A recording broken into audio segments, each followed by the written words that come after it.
The Cats are back in town, and so are some ex-Jets, with the Florida Panthers bringing home not only Paul Maurice, but a few ex-Winnipeg skaters. How will the Jets match up after a fun game against the Calgary Flames? All of this and more on tonight's episode of Locked On Winnipeg Jets. You're Locked On the Hockey Jets, your daily podcast on the Winnipeg Jets. Part of the Locked On Podcast Network, your team every day.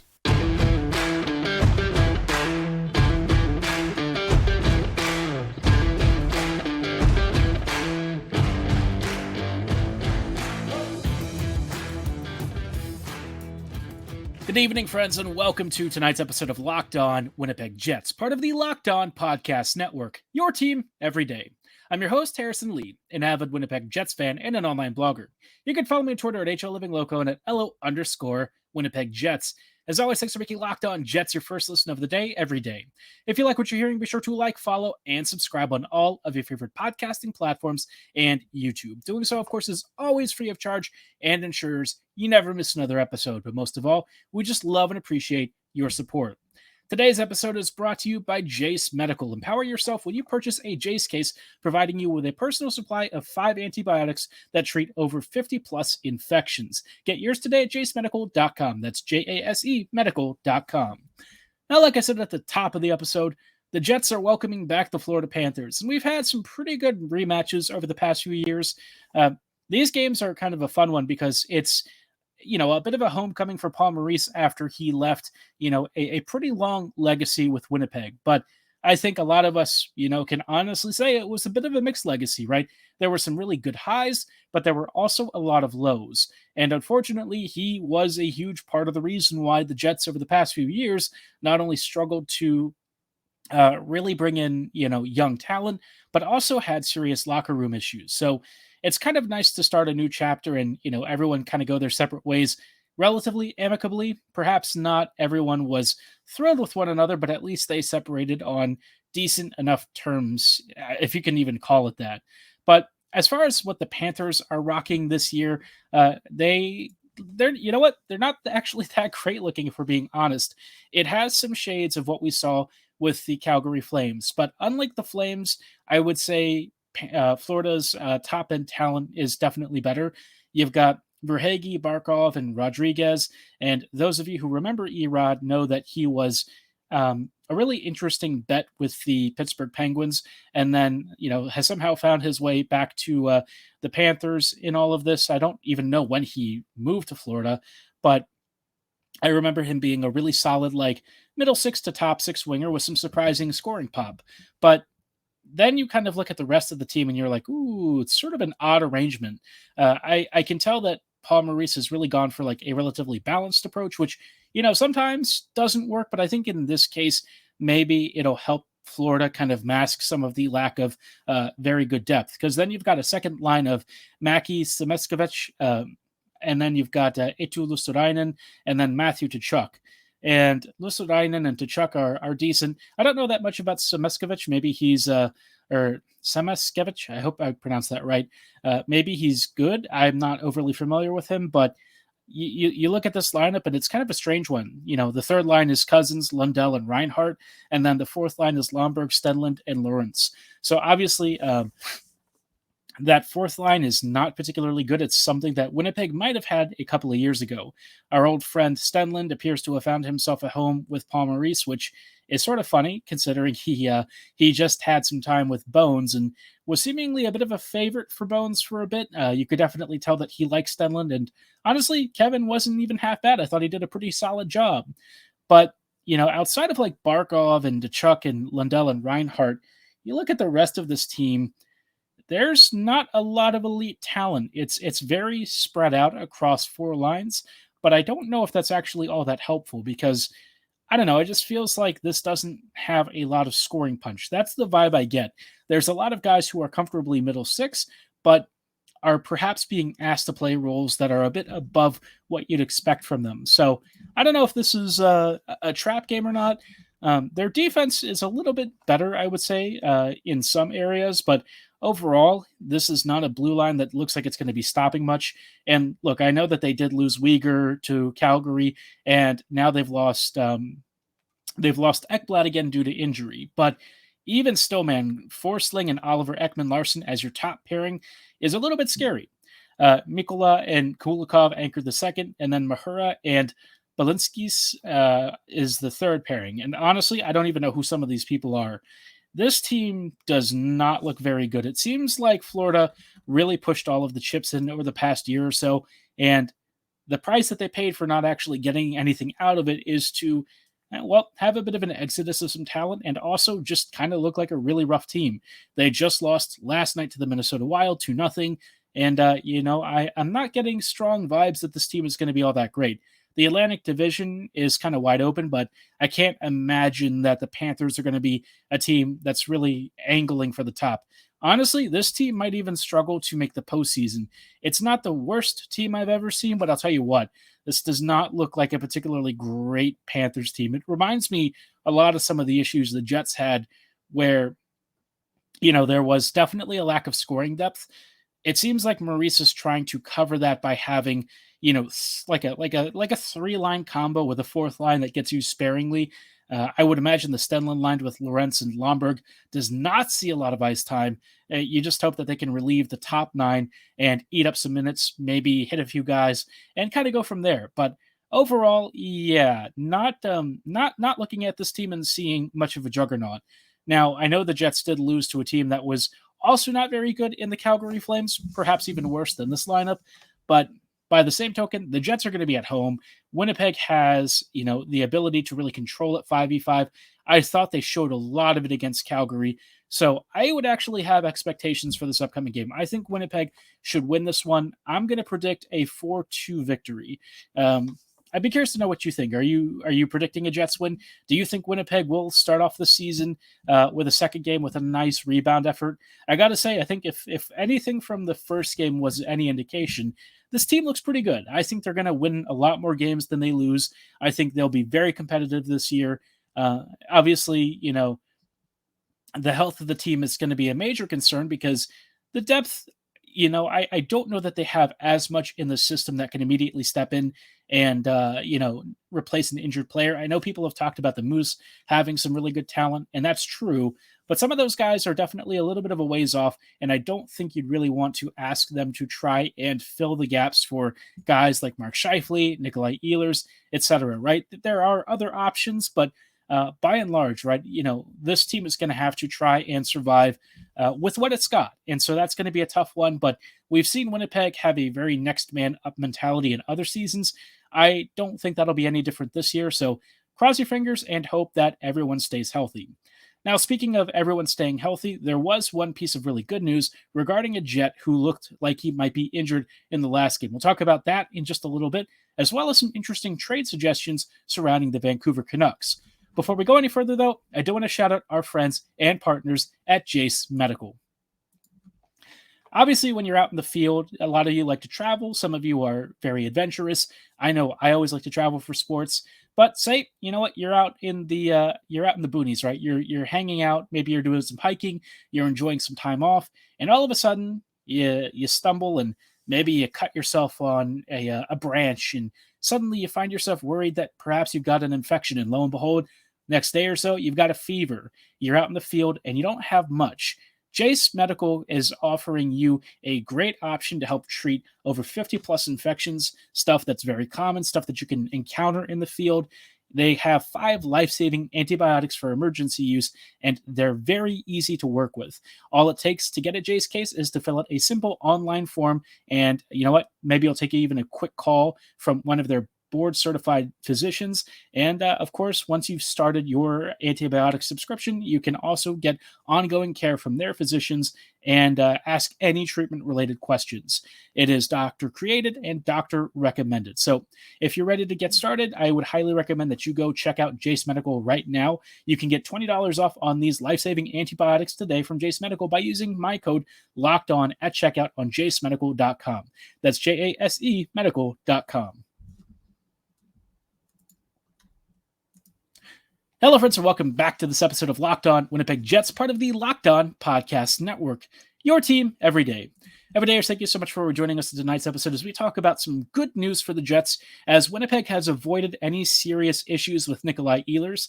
He went down into the boards on the empty net situation in the last game and looked like he got up wincing, which all of us were probably sweating because we know that when he goes down, he does get hurt pretty significantly and does miss a lot of time. But this time, sounds like it wasn't an issue. I don't know if he just took some drugs and he's suddenly back to normal, but either way, he's back in a regular practice jersey. He didn't have any restrictions. He looked good in practice from what I hear. So he's back in the lineup and should be a factor for the Jets in game number 2. I know that might sound, like, okay, why is that exciting? Well, Ehlers has definitely been rusty, but when he's at his best and flying, we know that, well, the man they call Fly definitely lives up to the namesake. He is effortlessly creative. He skates really well. I thought in his last game, he definitely had some moments where he had a couple of bad turnovers and some mistakes that you would sort of expect from a guy who, quite honestly, has not played a lot of hockey in the last calendar year. So good to see him back. Obviously, this team is just better with him. I do wonder long-term what his future with the Jets is, just because he does get hurt a lot. And, as much as I love him, he's getting closer and closer to age 30. Obviously, he's not there yet, but in the next couple of seasons, yeah. And I think you start to wonder if all of the injuries he suffered, even though they might be different, are they taking a toll on him? But for the meantime, for the next couple of years, the Jets have him, and I hope that he has a really good run of form, because he is one of my favorite players to watch. I've always been a fan of his. I remember, it's funny to think about his Halifax days when we were all so jazzed by it. We all could not wait for Ehlers to make the league, and what a career he has started for the Jets so far. But one other piece of good news that I thought was worth talking about actually doesn't involve somebody on the Jets, not yet at least. There have been some suggestions about Connor Garland getting out of Vancouver, and it's not the first time that Garland's name has popped up. He's a guy that I've actually talked about on this podcast on numerous occasions as a really good utility middle six winger with a nasty shot and that extra physical chippy edge that coaches just seem to love. And with Garland, he does a lot really well in transition. And then once he's in the offensive zone, that's where he really shines. He has like the perfect balance of being a smaller player with a really good center of gravity, who's very strong on his skates, who loves to forecheck in the corners, and who has a really good habit of finding soft scoring areas. Connor, I know is not exactly cheap, but it sounds like Vancouver would even retain salary if it meant that they could get out from under his contract, which, you ask me, right? This is basically like getting another Niederreiter. If the Jets were to swing a deal for Garland and maybe even get a discount on him, I think that would be pretty darn awesome. Connor is very creative.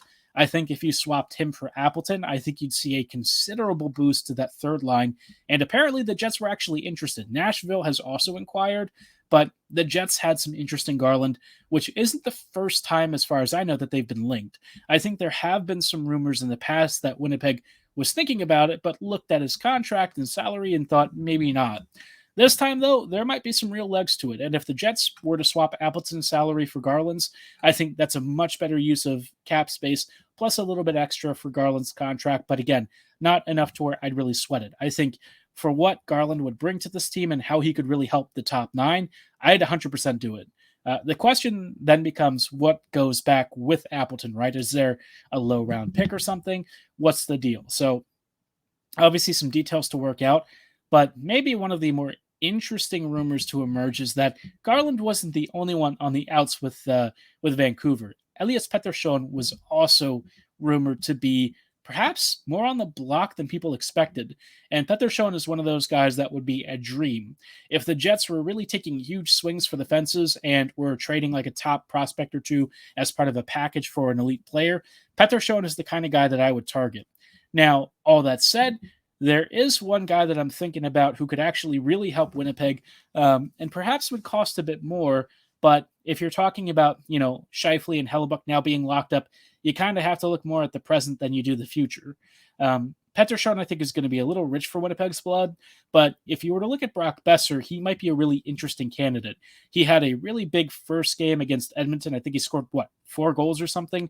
Obviously, that's not really a sustainable scoring pace per game for the entire season, but I'll tell you what, Besser was one of those players that I talked about as being a really good buy low candidate, right? A guy who had an ability back in the day to really, finish off chances, to score loads of goals, and he looked really impressive doing it. If he is back to being healthier and in better spirits and just in generally better form, that's going to be scary for the rest of the league because Besser has one of the best shots among wingers in the whole NHL. And I know that shoulder surgeries and stuff or shoulder injuries and upper body stuff has maybe at times held that back a little bit, but I promise you, if he's back to full strength, if he's anywhere where he was when he was a young kid, I'll tell you what, Besser has the ability to be a game changer, and I'd be curious to know if Winnipeg would ever take a stab at him. I think last year didn't really work out, but maybe now that the Jets have clarity around Scheifele and Hellebuck and are starting to look at some expiring contracts coming up within the next year or two, maybe this is a chance to reevaluate the situation and acquire a big fish like Besser. I'd be very down for it. I think it'd be a really aggressive move. It'd be something that we don't really see from Winnipeg, period, unless they're forced into a move. And even then, they haven't always gone for stuff like this. So something to consider, but let me know if you would consider a trade for Garland or Pettersson or Besser. Of those three, who do you think the Jets might actually get? I think the answer here is pretty easy. It's got to be Garland, but perhaps, just perhaps, the door opens one day for a Besser acquisition. But, of course, before the Jets even get into that sort of discussion, they've got a full week ahead of hockey. And we'll talk about how it's going to be a tough one because some of the opponents that they're going to be playing are pretty challenging. But before we talk about the week ahead, I do want to talk about something else, and that is our friends and partners at Sleeper. When it comes to daily fantasy, obviously, this is a tough one, right? You want to find the best picks. And you know what? As a Jets fan, you might be looking at Mark Scheifele scoring a hat trick for the team. And maybe the Winnipeg Jets even win a Stanley Cup. And if you want to win 100 times your money on some of the bets that you could put on either Scheifele or the Jets, all you got to do is play daily fantasy hockey on the Sleeper app. These are all possible scenarios for the season, but to have a chance of winning big, you need to play daily fantasy hockey on Sleeper. As the official daily fantasy app of the Locked On NHL Network, Sleeper is our top choice for daily fantasy sports, especially daily fantasy hockey. With Sleeper, you can win 100 times your cash in daily fantasy hockey contests that allows you to really flex your hockey knowledge and your ability to manage your team like a pro. Obviously, for those of you who follow the sport religiously like we do, you got to really keep an eye out for those underrated players, the breakout candidates, and maybe this is where Cole Perfetti might come in handy. Cole Perfetti on your fantasy team, perhaps you're about to have a heck of a season and win your matchups. But, whether you're looking for goals, saves, plus minus, whatever, any stats that you want to track, Sleeper is there to help, and they'll help you win 100 times your cash input. So if you're ready to get started, use promo code LOCKEDONNHL, and you'll get up to $100 match on your first deposit. Terms and conditions apply. That's LOCKEDONNHL when you are signing up. See Sleeper's terms of use for details. Hello, friends, and welcome back to this episode of Locked On Winnipeg Jets, part of the Locked On Podcast Network, your team every day. Every day, thank you for joining us in tonight's closing thoughts as we talk about the week ahead for the Jets, because it's not about to get easier. In fact, it's going to be quite challenging. Winnipeg has a couple of home games this week against the Pacific Division, and it starts off with the LA Kings on Tuesday. Now, the Kings, I know they didn't exactly have the most illustrious start this season, a bit of a loss to the Colorado Avalanche, which, no shame in that. The Avs are a really good team, and you know what? Kings are still kind of in the process of getting themselves organized. They took a real big swing on Dubois. May not exactly pan out for them, but hey, they cut some salary, I guess, in the process in the form of like 3 contracts and just turned it into one giant one instead. That's what you do, I guess. But as far as like what the Jets should expect, I think the Kings are a tough opponent, but one that's pretty beatable if the Jets play like they did against the Flames. I think Winnipeg has speed and skill to burn, and this would be a really good time for Velarde, Iafallo, and Kupari to take a bit of revenge against their old team. Show them what they are missing by trading all of their names for Dubois, right? 3 for 1, I think they actually lost that deal if you ask me. And I'm a guy who always says, the team that wins is the one that got the best player. But you know what? Maybe that's Winnipeg. Something to keep in mind. I'm not going to trash talk the Kings anymore.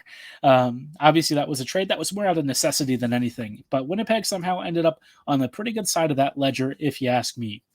Second game is not going to be a walk in the park, that's for sure.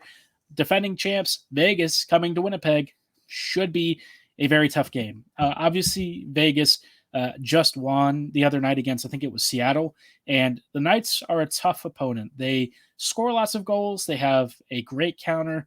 They play a very cohesive, tight-knit game. There's not really many weaknesses to this team. You might say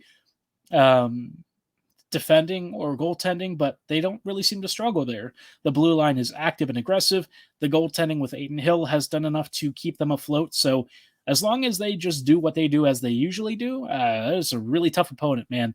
Vegas is one of those teams that you just kill to have a squad that is as well run as they are. Seemingly a perennial contender, a team that won a title faster than many other franchises out there. Certainly faster than the Jets and earlier than before the Jets have. So, hey, they must be doing something right. After that, Winnipeg only has one more game through the week. They've got a road trip against the Oilers, which should be fun.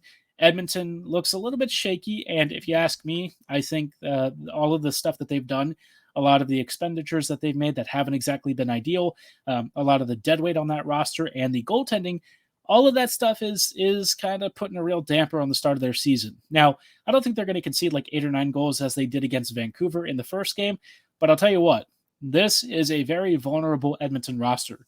When McDavid's off the ice, that's when you strike, and I think the Jets legitimately have a chance to come away with a big victory. Now, given that 3-game set, I'm going to predict a 1-2 record. I think it's going to be really hard for the Jets. I think they'll lose a close game to either Vegas or LA. I think it's going to be very tight by razor-thin margins, but I think Winnipeg's penchant for making a late-game mistake might be what undoes them. But you know what? It'd also be nice if they went 2-1. I think that'd be really ideal. As long as they kind of have like a 500 record in the first couple of games, that'd be nice. I think they deserve better than what they had in the Calgary game, but you can't really cry over spilt milk at no point at this rate, right? So just look ahead, go for a couple of victories, and get ready to start off November with a bang, because it's going to be here before you know it. And the season, I know it's only just getting underway, but it does really fly by when you're having fun. And based on what we saw with the Jets so far, I think we're going to have a lot of fun watching this team. I'm like legit excited to see them tomorrow. I think it's going to be a fun game. I really want to see Canada Life Center rocking. It's been pretty quiet over the last few years. Bit of a mausoleum of a crowd, if we're being honest. And you can't really blame them because the hockey hasn't been inspiring. The arena atmosphere has kind of sucked, but it seems like the Jets have really taken some of that to heart. Some of the renovations that they did this year look really nice, and I am excited to see the barn packed again. This is a team that really thrives when the fans are thriving too. So hopefully Winnipeg shows up big in this game. I'm expecting a nice victory, send Maurice on the road with a bit of a loss, and everyone goes home happy. Let me know how you're feeling about tomorrow's game and about some of the trade rumors. How do you feel about the start of the season so far? Are you hoping for a Jets win? Do you think Winnipeg's going to have a successful next couple of weeks against the Pacific Division? Drop your comments and thoughts in the section below or at my social medias at HLivingLoco and at LO_Winnipeg Jets. But for tonight's show, that is all the time that we have. Thanks so much for making us your first listen of the day every day. We're going to have Wednesday's episode tomorrow, and it will feature recaps of Florida Panthers versus Winnipeg Jets. So stay tuned. But like I said, that is all the time that we have tonight. As always, have a great one. And you know what? Go Jets go.